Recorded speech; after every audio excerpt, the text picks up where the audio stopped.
Hola, muy buenas y bienvenidos al Centro Familiar Cristiano de Tafalla. Y hoy es un día especial, como todos los días, es un día que Dios nos ha dado. Entonces yo estoy agradecido que has decidido usar este tiempo para buscar a Dios junto conmigo. Entonces hoy vamos a seguir con nuestro estudio sobre nuestra identidad según lo que Dios ve y lo que dice sobre nosotros. Entonces ya lo que hemos visto durante estas semanas, en las últimas dos en concreto, estudiando la carta de Efesios, entonces hemos visto que los que han creído en Jesús son escogidos en Él antes de la fundación del mundo, santos y sin mancha delante de Él, somos bendecidos, adoptados, hijos suyos, aceptados, redimidos, hemos recibido su gracia sobreabundante, como decía en el primer capítulo. También estamos reunidos en Cristo, tenemos herencia, somos, alabanza de Él, para Él. También somos sellados en el Espíritu. Entonces ya vemos tantas cosas que Dios pronuncia sobre nosotros, como Él nos ve. Y habíamos visto que nosotros no hemos hecho nada para recibir eso. Es todo lo que Dios ha hecho. Después vimos la oración de Pablo, el deseo que él quiere comunicar, ya de que nosotros entendamos más y más lo que ha hecho Dios en nosotros y cómo nos ve. Y entonces ya también que entendamos como dice en el versículo 18 del capítulo 1, entonces para que sepamos cuál es la esperanza, las riquezas de su herencia y también la grandeza de su poder que actúa en nosotros. Entonces ahí Pablo muestra su corazón y su deseo para los creyentes.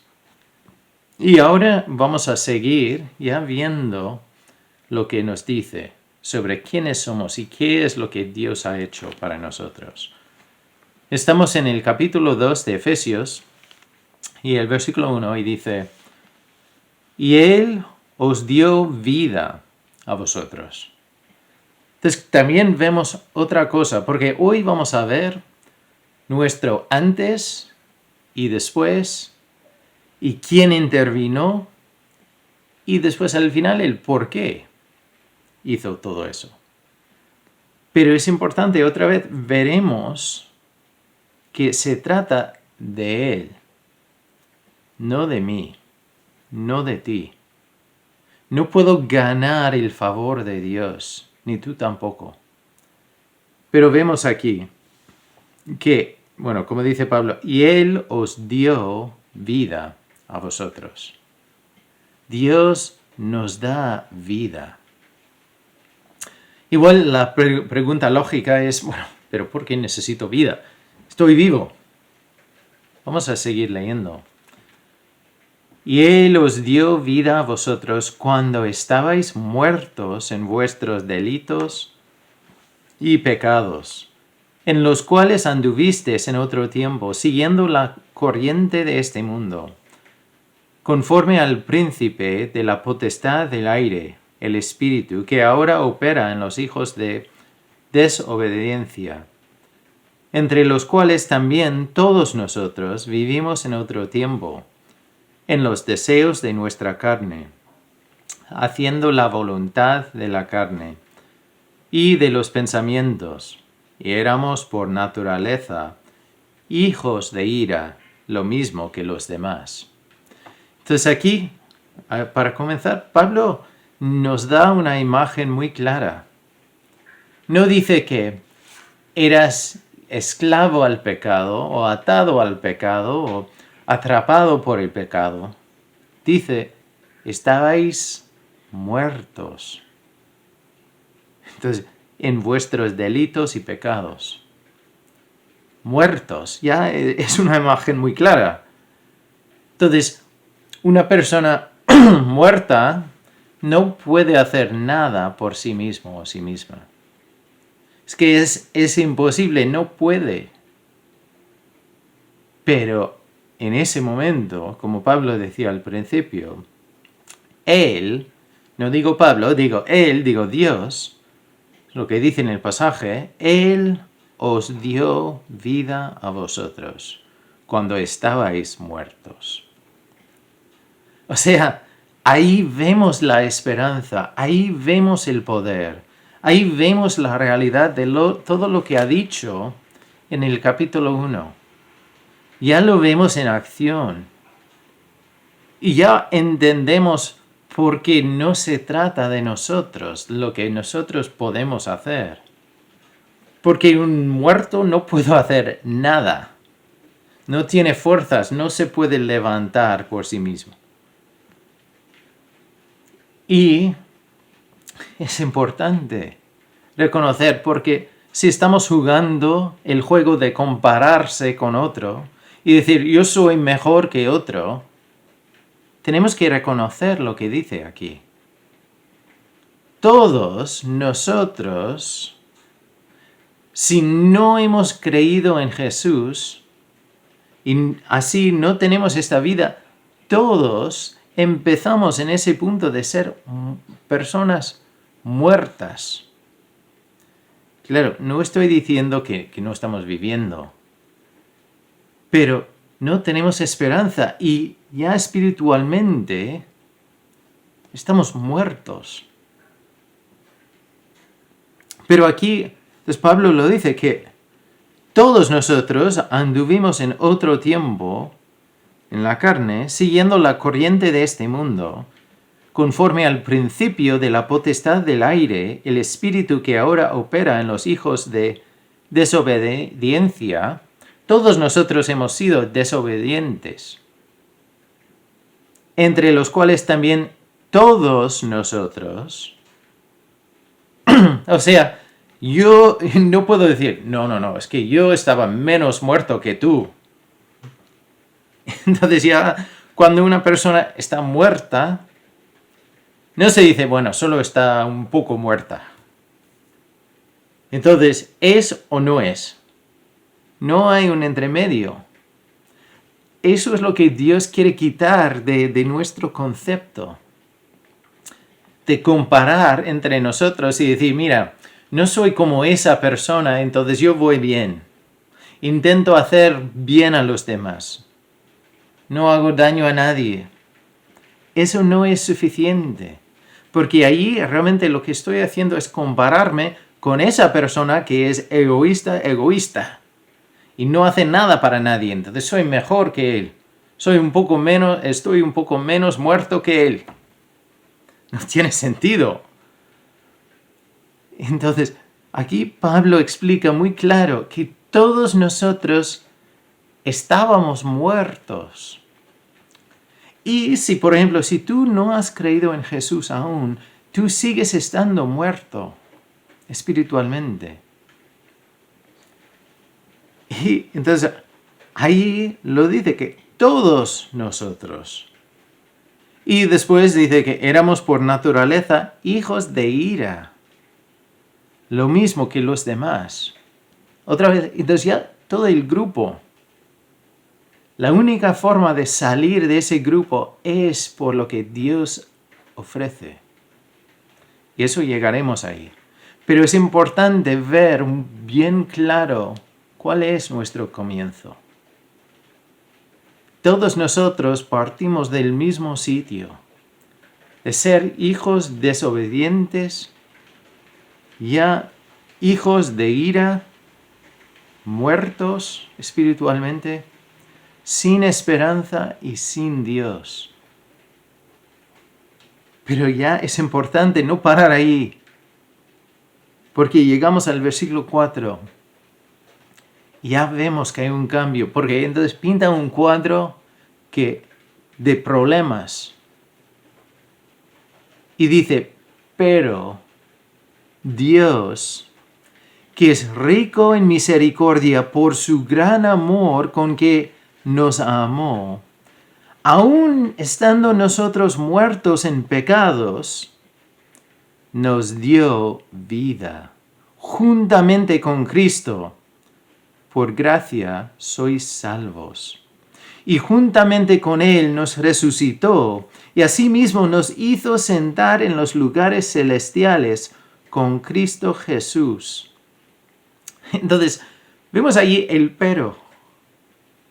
Es algo muy importante, porque ahí ya terminamos con lo de antes y vemos quién opera y ya tenemos un vistazo al después, o por lo menos al proceso que entramos en el después.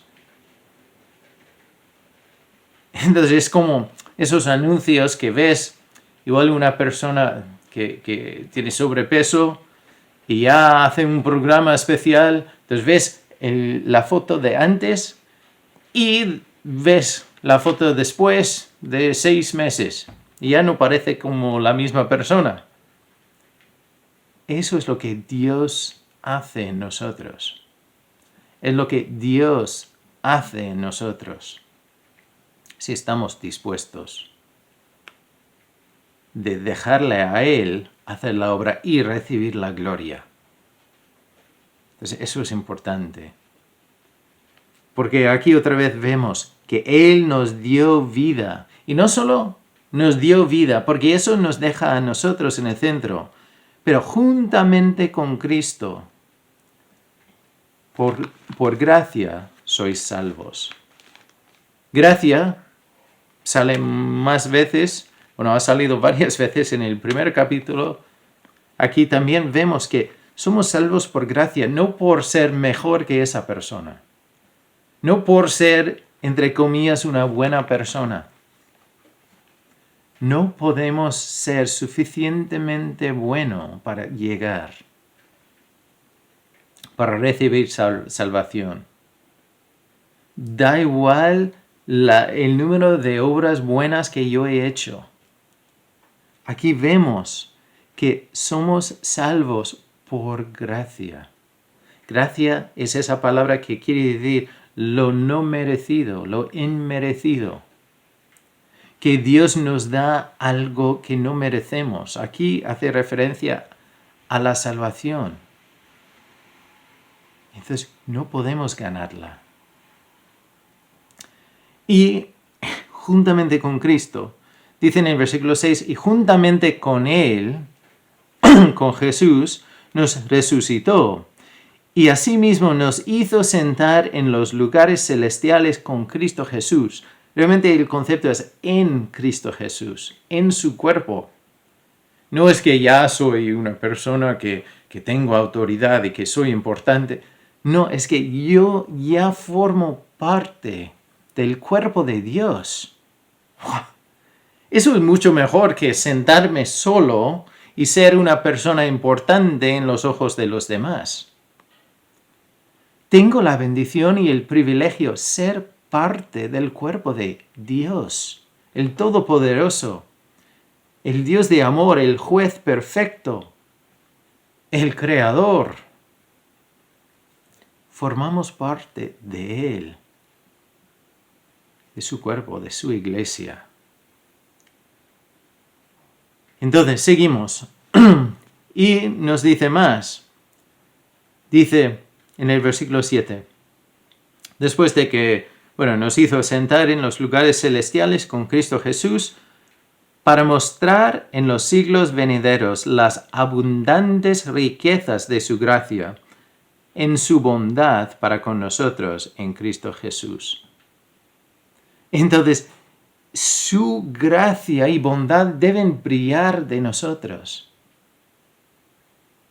No es que ya voy a vivir diciendo, mira, Dios me ama porque soy buena persona, porque mira lo que hago. No es eso. Tampoco es decir, mira, Pablo presenta este caso también, no es decir que, mira, entonces voy a vivir la vida y pecar y me da igual porque así la gracia de Dios puede brillar más. No es eso tampoco. Es entender de lo que Dios dice o pronuncia sobre mí. no lo merezco. Entonces, ya tenerlo claro que Dios dice que soy hijo suyo, adoptado, bendecido, escogido, ya sellado con todas sus promesas, con la garantía que va a cumplir lo que ha dicho. Que Él me dio vida en el momento cuando yo estaba aún muerto en mis pecados. Entonces, pillar ese valor que Dios pone en mi vida. Entonces, la lógica, bueno, vemos el antes, el quién y el después. Pero, ¿por qué?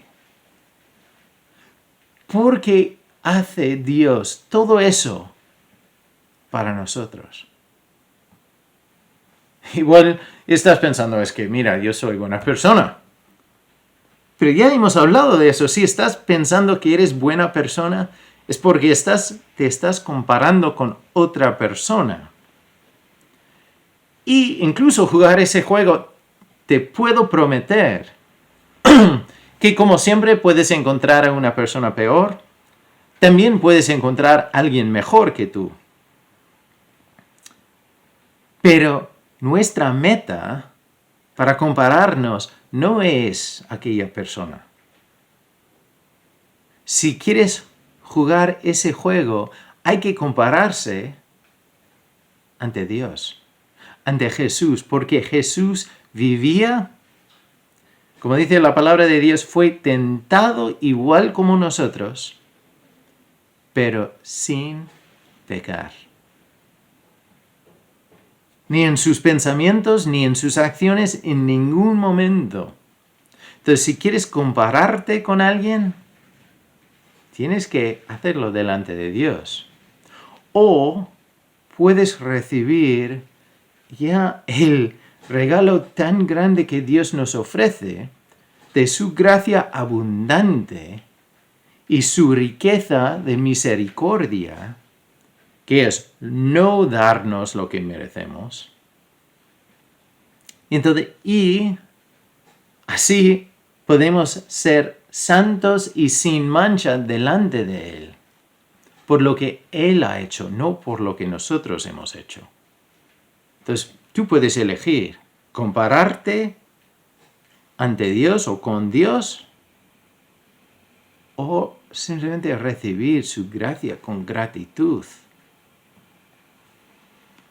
Y tenemos que volver a esa pregunta, ¿por qué hace esto? ¿O con qué propósito? ¿Tiene algún propósito Dios para mí?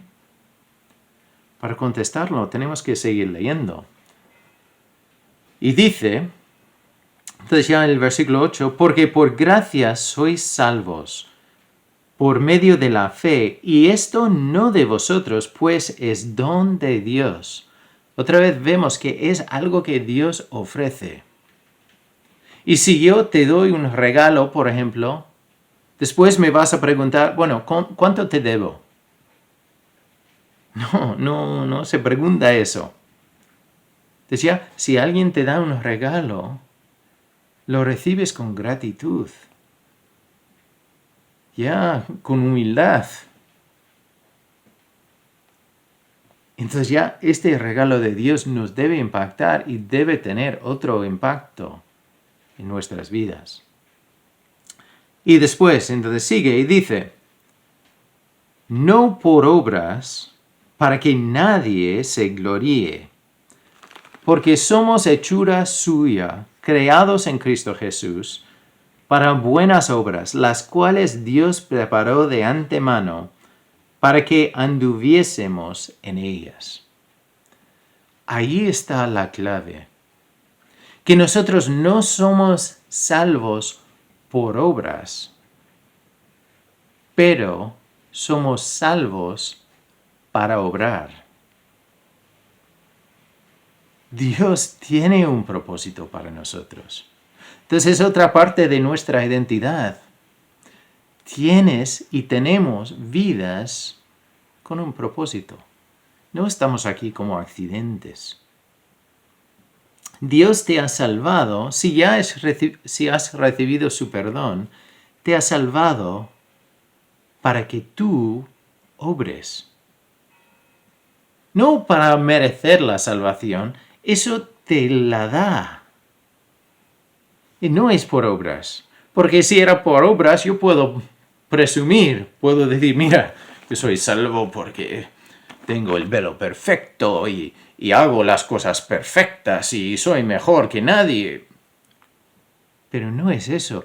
Dios nos da, es don de Dios, no por obras, para que nadie se gloríe. Entonces, no somos salvos por obras. Somos salvos para obrar. Y Dios tiene obras para nosotros. Dice allí que las cuales, porque somos hechura suya, hemos visto este versículo en el pasado, eso quiere decir como el obra maestra, todos en Jesús ya formamos parte en su obra maestra. Tú eres obra maestra de Dios. Creados en Cristo Jesús, entonces otra vez en el concepto de en Cristo, no se trata de mí. Jesús está ahí en el centro. Yo no. Tú no. Cuando nosotros ocupamos nuestro lugar en Cristo y nos reunimos con la familia, nos juntamos en el cuerpo, entonces ya somos hechura suya, creados en Cristo Jesús con un propósito para buenas obras, las cuales Dios preparó de antemano para que anduviésemos en ellas. Entonces hoy simplemente quiero dejarnos con unos pensamientos, porque ahora vemos que también parte de nuestra identidad, si estamos en Cristo, si hemos creído en Él, entonces que estamos vivos. El antes vimos que ya estábamos muertos en nuestros pecados, pero Él nos dio vida. Incluso en ese momento cuando estábamos muertos. Entonces vemos el antes. Yo estaba muerto, tú estabas muerto o muerta. Y Dios intervino y nos ofrece un después. Estar vivo en Él. Experimentar su riqueza de misericordia y su gracia sobreabundante. ¿Y por qué? No por obras, pero para obrar. Entonces hoy me gustaría simplemente lanzar la pregunta. Bueno, dos preguntas. Primero, ¿conoces a Dios? Él te ofrece la posibilidad de ser una persona salva. Te ofrece la salvación. No por lo que has hecho en el pasado, ni por lo que no has hecho. Te ofrece su salvación y su amor por gracia. Su gracia es sobreabundante. Entonces, nuestro papel es recibirla. Otra vez, no somos salvos por obras. Pero si estás viendo este vídeo y ya dices, Dios me ha salvado, he recibido su salvación. Es importante recordar de dónde viniste. Estabas muerto o muerta. Él te dio vida, no por obras, pero para obrar. Tu vida tiene un propósito. Tú vales mucho para Dios y Dios te quiere usar en algo especial que te ha preparado para hacerlo. Vamos a orar. Señor, gracias que tú nos das vida. Incluso cuando nosotros estábamos muertos, como todos, tú nos ofreces vida. Señor, yo te pido que si hay alguien que está viendo este vídeo y no te conoce, no ha recibido la vida que ofreces, que tú ofreces gratuitamente para nosotros. Señor, yo pido que tú le abras los ojos para ver su necesidad. Porque, Señor, como hemos leído, no podemos ganar tu salvación. Tú nos la ofreces por tu gracia, Señor. Porque no podemos llegar por obras, pero tú nos quieres usar en tu obra. Señor, ayúdanos a ver lo que tú haces y reconocer que tú nos has salvado también para obrar, para actuar, para vivir tu palabra en el mundo de hoy. Gracias por tu amor tan grande, Señor, y tu fidelidad en cada detalle. Guíanos, Señor, en cada detalle de nuestras vidas. En tu nombre oramos. Amén. Como siempre, si tienes una necesidad, si tienes una duda, si tienes algún desacuerdo con lo que he dicho, por favor, contacta conmigo. Entonces ya podemos hablarlo. Siempre somos mejores juntos. Entonces por eso no hay ninguno de nosotros que hemos llegado. Si una persona dice que ya sabe todo, lo mejor es ya salir de la presencia de esa persona. Pero quiero que entiendas que Dios te da la vida que importa, que Dios te ha diseñado con un propósito y Dios te ofrece su salvación. No la recibimos por obras, pero la recibimos para obrar después. Dios tiene un después muy importante y muy especial para ti, porque para Él tú vales muchísimo. Bendiciones y hasta muy pronto.